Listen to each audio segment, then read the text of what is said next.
Hello students, आपका chapter चल रहा है प्रगामी तरंगे। इसमें आपका फर्स्ट न्यूमेरिकल है। थ्योरी आप पढ़ चुके हो। एक सरलावर्त तरंग एक्स अक्ष की धन दिशा में चल रही है, जिसका आयाम 0.04 मीटर तथा चाल 330 मीटर पर सेकंड तथा आवृत्ति 110 प्रति सेकंड है। तरंग की समीकरण लिखिए। ठीक है, आपको इसमें तरंग की समीकरण लिखनी है। सारी चीज़ें आपको इसमें दी गई है। ठीक है, तरंग की इक्वेशन आप जानते हो, y इक्वल टू होती है a sine omega t minus k x. ए क्या है? ए हमारा आयाम है, ओमेगा कोणीय आवृत्ति होती है, के संचरण नियतांक है। ए की वैल्यू हमें दी है 0.04 मीटर और वी भी हमें दिया है 333 मीटर पर सेकंड तथा एन इक्वल टू है 110 सेकंड इनवर्स। ठीक है, ओमेगा इक्वल टू है 2πn।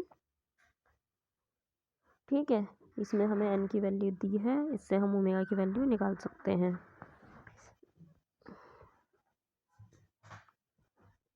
के इक्वल टू हम जानते हैं ओमेगा अपॉन बी। ओमेगा की वैल्यू अभी हमने निकाली है 2π इंटू 110 और v की वैल्यू हमें दी है 330। ठीक है, यहाँ से इसकी कैलकुलेशन करेंगे तो k की वैल्यू आ गई 2π/3। ए ओमेगा व के तीनों की वैल्यू हमारे पास आ गई। ओमेगा की वैल्यू भी है, ए की वैल्यू भी है एंड हमारे पास ये यहाँ से के की वैल्यू भी है। ये तीनों वैल्यू हम इस इक्वेशन में पुट कर देंगे तो वाई इक्वल टू हमारी इक्वेशन आ जाएगी 0.04 साइन 2π बाहर कॉमन ले लिया है क्योंकि यहाँ पर भी 2π है और इसमें ओमेगा में भी 2π है। ठीक है, तो यहाँ से 2π कॉमन ले लिया, अंदर बचा है हमारा 110t minus x upon metre. अथवा इसको ऐसे भी लिख सकते हैं y इक्वल टू 0.04 साइन 2π/3। 3 भी हमने यहाँ से बाहर निकाल लिया है तो इसकी मल्टीप्लाई 3 की 110 से हो जाएगी, हो जाएगा 330t माइनस एक्स मीटर। यह तरंग की इक्वेशन है। नेक्स्ट न्यूमेरिकल इसमें आपका एक अनुप्रस्थ आवर्त तरंग एक डोरी पर 25 मीटर पर सेकंड की चाल से चल रही है। डोरी पर एक कण का अधिकतम वेग तथा अधिकतम त्वरण क्रम से 4 मीटर पर सेकंड तथा 100 मीटर पर सेकंड स्क्वायर है। तरंग रूप निकालना है। इक्वेशन हम जानते हैं y equal to a sine omega t minus k x है। इसमें 4 मीटर अधिकतम वेग u मैक्सिमम होता है ओमेगा a और अधिकतम त्वरण है हमारा यहाँ पर f मैक्सिमम। इसका फॉर्मूला होता है ओमेगा स्क्वायर a। ये हमें दिया है 100 मीटर पर सेकंड स्क्वायर। यहाँ से इन दोनों से ओमेगा की हम वैल्यू निकाल सकते हैं। इसको अगर इस वाले ऊपर वाले इक्वेशन से डिवाइड कर दे तो यहाँ से ओमेगा की वैल्यू निकल जाएगी। ठीक है, तो यहाँ से ओमेगा की वैल्यू नहीं, देखो इससे कैंसिल हो जाएगा, इससे कैंसिल हो जाएगा। अगर ऐसा करें हम तो ओमेगा इक्वल टू ओमेगा ही आ जाएगा, ये सही लिखा हुआ है। तो यहाँ पर हमारे पास ओमेगा स्क्वायर की भी वैल्यू है 100 एंड ओमेगा ए की वैल्यू है 4। ठीक है, तो यहाँ से हमारा पास आ गया 25 सेकंड इनवर्स ओमेगा की वैल्यू। तो इस ओमेगा की वैल्यू अगर हम यहाँ पर पुट कर दें तो हमारे पास यहाँ से ए की वैल्यू आ जाएगी। तो a is equal to omega maximum अपन ओमेगा हो गया इस फॉर्मूले से, और इसकी वैल्यू हमारे पास है यू मैक्सिमम की 4 मीटर पर सेकंड और ओमेगा की वैल्यू अभी हमने निकाली है 25 सेकंड इनवर्स। ठीक है, ये आ गया। इन दोनों की कैलकुलेशन करेंगे तो जाएगा 0.16 मीटर। इससे क्या है, ओमेगा की वैल्यू अगर हम निकालें तो ओमेगा इज इक्वल टू हम जानते हैं 2πn। ठीक है, ये 25 हमारा अभी निकल के आया है यहाँ पर। ये फॉर्मूला जानते हैं के इज इक्वल टू होता है ओमेगा अपॉन वी। ओमेगा हमने भी निकाला है 25 और वी की वैल्यू हमें दी है 25। ठीक है, सी कैंसिल हो गया, आ गया 1 मीटर इनवर्स। इन सभी के मान क्या है, इक्वेशन फर्स्ट में हमने अपनी जो मेन इक्वेशन थी प्रगामी वेग की उसमें पुट कर दी है सारी वैल्यूज़। ये आ गई y is equal to 0.16 sine 25t minus x metre. Next question है इसमें आपका एक प्रगामी तरंग की समीकरण। इस बार हमें समीकरण पहले से दी है y is equal to 0.5 sine 100t minus x upon 50।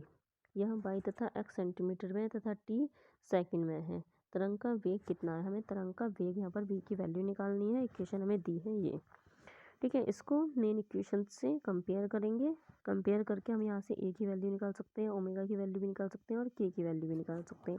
यहाँ से अगर हम a की वैल्यू देखें आयाम की तो आएगी 0.5, ओमेगा की वैल्यू आ जाएगी 100 और k की वैल्यू आएगी 1/50। की वैल्यू 100 है और के की वैल्यू 1/50 है, ठीक है। और v इजकल टू हम जानते हैं ओमेगा अपॉन के, ओमेगा 100 है, के की वैल्यू 1/50 है, दोनों की वैल्यू पुट कर दी। यहाँ से पुट करेंगे तो यह आ जाएगा 5000 सेंटीमीटर पर सेकेंड। तो v इजकल टू यहाँ से हो गया 50 मीटर पर सेकेंड, ये हमारा आंसर है। एक सरल आवर्त प्रगामी तरंग की समीकरण y is equal to 8 sin 0.628x minus 12.56t है। यहाँ y तथा x सेंटीमीटर में और t सेकंड में दिए गए हैं। तरंग का आयाम, आवर्ती चाल तथा किसी क्षण 2 सेंटीमीटर की दूरी पर स्थित दो कणों के बीच कलांतर ज्ञात कीजिए। हमें फाई ज्ञात करना है, दो कणों के बीच मतलब डेल फाई हमें निकालना है। इक्वेशन हमें दी है y इक्वल टू ये, ठीक है। अगर हम इसे मेन इक्वेशन से कंपेयर करेंगे तो यहाँ से a की वैल्यू हमारे पास आ जाएगी 8 सेंटीमीटर और ओमेगा की वैल्यू आ जाएगी ये 0.628, ठीक है। ये क्या होता है ओमेगा, कैसे आ गया, टू 2πn, ठीक है। यहाँ से कंपेयर करेंगे, इसकी ओमेगा की वैल्यू आएगी 12.256, ठीक है। ये 12.56 है यहाँ पर, ठीक है। खाली 6 ये लिखा गया है, ये 5 और है, 5 6 है, ठीक है। यहाँ से अगर हम n इक्वल टू निकालें तो ये 2 पाई इसके अपॉन में चले जाएगा और पाई की वैल्यू होती है 3.14 इंटू 2 आ जाएगा इसके अपॉन में, ठीक है। तो n की वैल्यू यहाँ से कितना जाएगी 2 सेकेंड इनवर्स आ जाएगी, ये देखिए आगे इस तरीके से। यहाँ पर ये जो है ये 5 6 है, ठीक है। ये यहाँ पर 6 नहीं है, ओनली 5 6 है। इससे इसको काटेंगे तो ये 2 सेकेंड इनवर्स आ जाएगा। चाल अगर हम यहाँ से निकालें v equal to omega upon k होती है, ओमेगा की वैल्यू 12.56 अपॉन में 0.628 की वैल्यू उसमें इक्वेशन से कंपेयर करके निकाली है, तो ये आएगा 20 सेंटीमीटर पर second. Lambda is equal to हमारा होता है v अपॉन एन, और हमारे पास n की भी वैल्यू है और v की भी वैल्यू, n की वैल्यू 2 है, v की वैल्यू 20 है। यहाँ से निकल के आया है तो इससे काटेंगे, दिया आ गया 10 सेंटीमीटर। ये दो बिंदुओं के बीच की दूरी डेल्टा एक्स हो तो उनके बीच कलांतर होता है कितना, delta phi equal to 2 pi upon lambda into delta x, ठीक है। तो हमारे पास लैम्डा की भी वैल्यू है और डेल्टा एक्स की भी वैल्यू है, 2 सेंटीमीटर की दूरी उन्होंने पहले ही बताई है, ठीक है। तो यहाँ से हम वैल्यू पुट कर देंगे, del phi equal to lambda की वैल्यू का ये 10 है, यहाँ पर पुट करेंगे 10, ये पुट कर दी हमने। डेल्टा एक्स की वैल्यू 2 है, ये भी हमने पुट कर दी। तो ये कितना हो जाएगा, यहाँ से ये हो जाएगा 2 पाई है, इससे इसको काटा तो 5 आ गया, ठीक है। तो 2 पाई अपॉन 5 रेडियन में आया है ये डेल्टा फाई। फाई की वैल्यू रेडियन में होती है, अगर इसको हम डिग्री में चेंज करेंगे तो ये पाई को क्या है 180 लिख देंगे पाई की जगह, तो ये 180 डिग्री हो गया। इसी से जब सॉल्व करेंगे तो ये हमारा आ जाएगा 72 डिग्री, ठीक है। ये हमारा कलांतर है, ये दी है हमें, ठीक है। इस तरंग का आयाम, आवर्ती एवं चाल ज्ञात कीजिए, इसके चलने की दिशा ही बताइए, ठीक है। ये इक्वेशन क्या है, इसको main equation y equal to a sine omega t minus k से कंपेयर करेंगे तो ओमेगा की वैल्यू कहाँ से कितनी आ जाएगी, यहाँ से 314 आ जाएगी, ठीक है। 319 लिखा गया है, 314 आएगी, ठीक है। और एन की वैल्यू कितनी आएगी, एन की वैल्यू तो ओमेगा से हम निकाल ही लेंगे क्योंकि हमारे पास ओमेगा की वैल्यू है, तो ये 50 सेंटीमीटर इनवर्स अथवा हर्ट्ज में आ जाएगी, ठीक है। के इक्वल टू हम जानते हैं 2 पाई अपॉन लैम्डा होता है। के की वैल्यू क्या है, यहाँ से इस इक्वेशन से कंपेयर करके निकालेंगे तो यहाँ से आ जाएगी 1.57, यहाँ से हम लैम्डा की वैल्यू निकाल सकते हैं, ठीक है। यहाँ से लैम्डा की वैल्यू निकाल सकते हैं, ये क्या है, ये लैम्डा इधर चला जाएगा, ये इसके अपॉन में चला जाएगा, तो लैम्डा इज इक्वल टू कितना जाएगा 4 मीटर में आ जाएगा, क्योंकि इसके पाई की जगह 3.14 हम रखेंगे, तो लैम्डा इज इक्वल टू हो जाएगा 4 मीटर, ठीक है। और ए की वैल्यू हम यहाँ से निकाल सकते हैं, ये है ए की वैल्यू 0.5, ठीक है। तो v इक्वल टू हम जानते हैं एन लैम्डा होता है, एन की भी वैल्यू मेरे पास है और लैम्डा की भी वैल्यू है, ठीक है। एन की वैल्यू है 50 और लैम्डा की वैल्यू भी निकाल ली है 4, तो v इक्वल टू हो गया हमारा 200 मीटर पर सेकेंड। तरंग की दिशा क्या है, प्लस एक्स के अनुदिश चल रही है।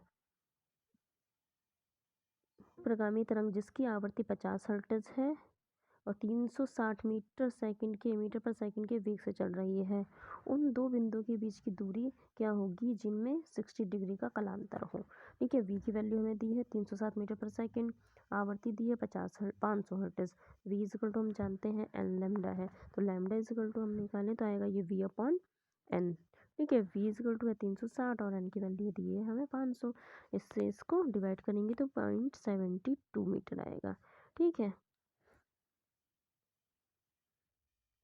इसको अगर सेंटीमीटर में चेंज करेंगे तो ये 72 सेंटीमीटर आ जाएगा। ठीक है, लैम्डा की वैल्यू हमारे पास आ गई। यदि दो बिंदुओं के बीच न्यूनतम दूरी डेल्टा एक्स हो तब उनके बीच कलांतर का फॉर्मूला हम जानते हैं, डेल्टा फाई इक्वल टू होता है 2 pi upon lambda into delta x. ठीक है, डेल्टा फाई की वैल्यू हमें दी है 60 डिग्री।